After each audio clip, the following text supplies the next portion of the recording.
Olá, galera do segundo ano, tudo bem com vocês? Aqui é a professora Sandra, quem vos fala.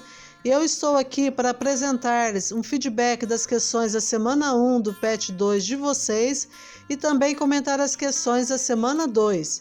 Venham comigo.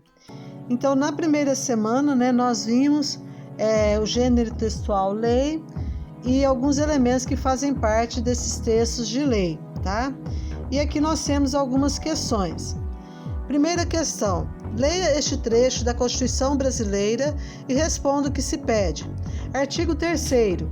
Constitui objetivos fundamentais da República Federativa do Brasil.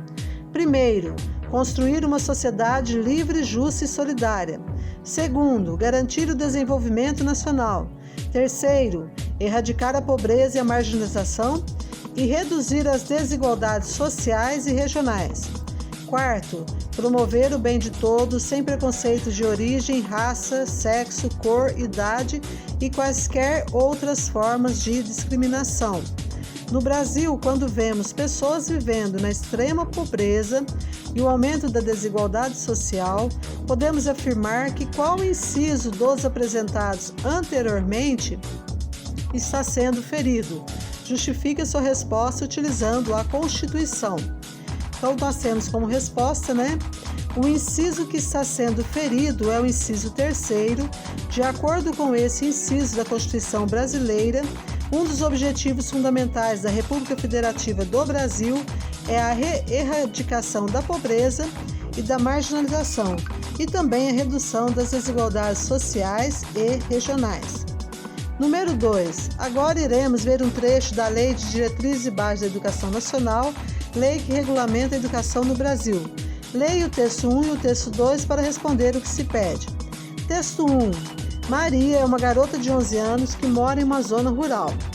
Maria nunca frequentou a escola, pois a distância é grande e não há como ela chegar à escola. Texto 2. Artigo 2º. A educação é um dever da família e do Estado, inspirada nos princípios de liberdade e nos ideais de solidariedade humana, tem por finalidade o pleno desenvolvimento do educando, seu preparo para o exercício da cidadania e sua qualificação para o trabalho. Artigo 3º. O ensino será ministrado com base nos seguintes princípios: igualdade de condições para acesso e permanência na escola, liberdade de aprender, ensinar, pesquisar, divulgar a cultura, o pensamento, a arte e o saber, pluralismo de ideias e de concepções pedagógicas, respeito à liberdade e apreço à tolerância. Questão: levando em consideração a situação hipotética apresentada no texto 1 e tendo como base o trecho da Lei de Diretrizes e Bases da Educação Nacional presente no texto 2, escreva um parágrafo dizendo qual direito de Maria foi ferido. Justifique sua resposta utilizando a Constituição. De acordo com a hipotética situação apresentada no texto 2, o direito de Maria que foi ferido é o inciso 1º do artigo 3º da Lei de Diretrizes e Bases da Educação Nacional. Como mostrado, Maria nunca foi à escola porque ela mora longe. Com isso, pressupõe-se que não há meios de transporte nem público nem privado de sua casa até a escola. Assim, ela não tem condições sequer de acesso à escola. Então, pessoal, essas foram as questões da semana 2 e agora nós vamos ver as questões da semana 3, tá? E aqui nós temos um trechinho comentando um pouquinho, sobre a Constituição Brasileira.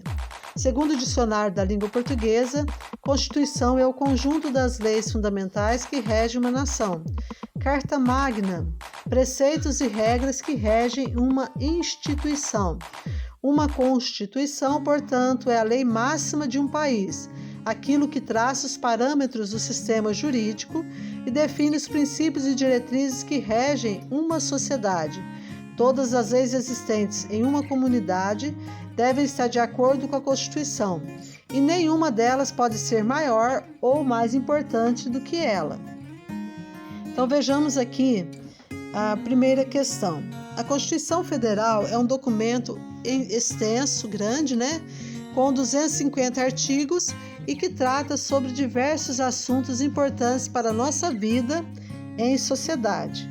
Para responder às questões seguintes, iremos analisar um trecho da nossa Constituição. Leia o texto 1 para responder o que se pede. Artigo 5º. Todos são iguais perante a lei, sem distinção de qualquer natureza, garantindo-se aos brasileiros e aos estrangeiros residentes do país a inviolabilidade do direito à vida, à liberdade, à igualdade, à segurança e à propriedade, nos termos seguintes: homens e mulheres são iguais em direitos e obrigações nos termos dessa Constituição. Ninguém será obrigado a fazer ou deixar de fazer alguma coisa senão em virtude da lei. Ninguém será submetido à tortura nem a tratamento desumano ou degradante. É livre a manifestação do pensamento, sendo vedado ou proibido o anonimato.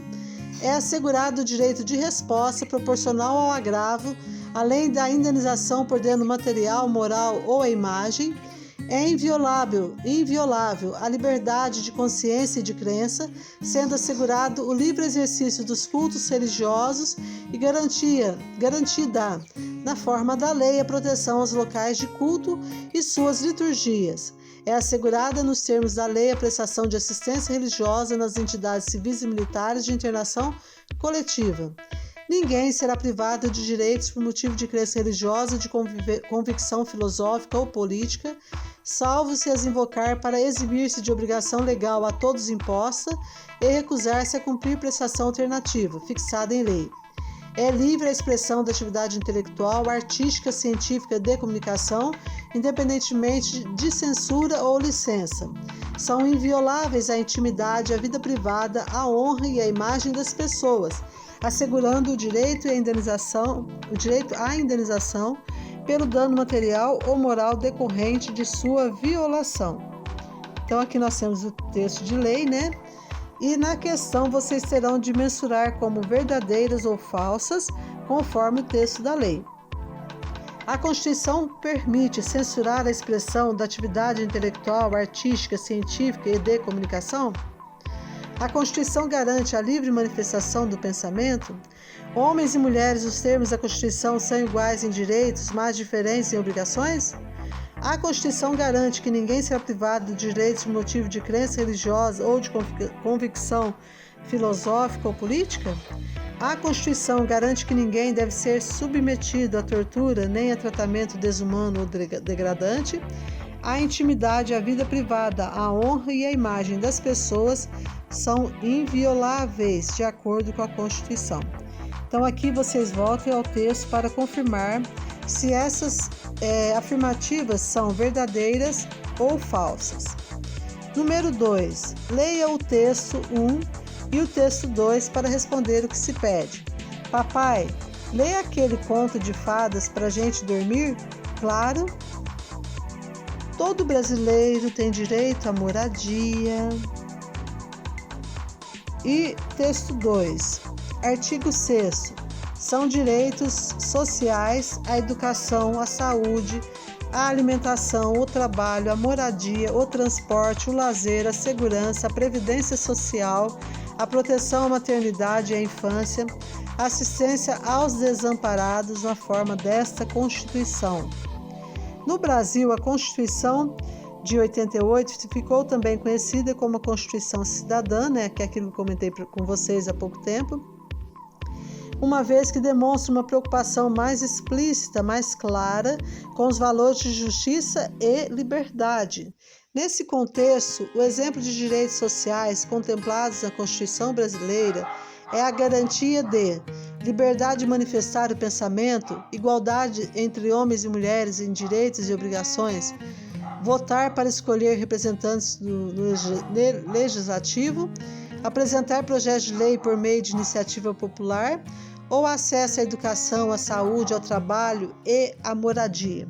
Então, baseados aí, nesses dois textos, vocês vão responder essa questão, tá? Depois, número 3. Leia o texto 1 para responder o que se pede. Artigo 1º. A República Federativa do Brasil, formada pela união indissolúvel dos estados e municípios e do Distrito Federal, constitui-se em Estado democrático de direito e tem como fundamentos a soberania, a cidadania, a dignidade da pessoa humana, os valores sociais do trabalho e da livre iniciativa, o pluralismo político. A República Federativa do Brasil não tem como fundamento a soberania, o pluralismo político, a cidadania, a garantia de desenvolvimento nacional e a dignidade da pessoa humana. Então aqui vocês vão achar uma alternativa que não seja um fundamento, né, da República Federativa do Brasil, tá? Então essas foram as questões, né, da semana 2, né? Da próxima semana eu volto com o feedback dessas questões e nós vamos comentar as questões da semana 3. Então, para vocês responderem a todas essas questões, leiam com atenção os textos propostos para que vocês possam encontrar aí a resposta correta. Então, boa semana, bons estudos. Qualquer dúvida, estou à disposição no chat ou no Conexão Escola, né? Então, fiquem com Deus. Um abraço e até o próximo vídeo.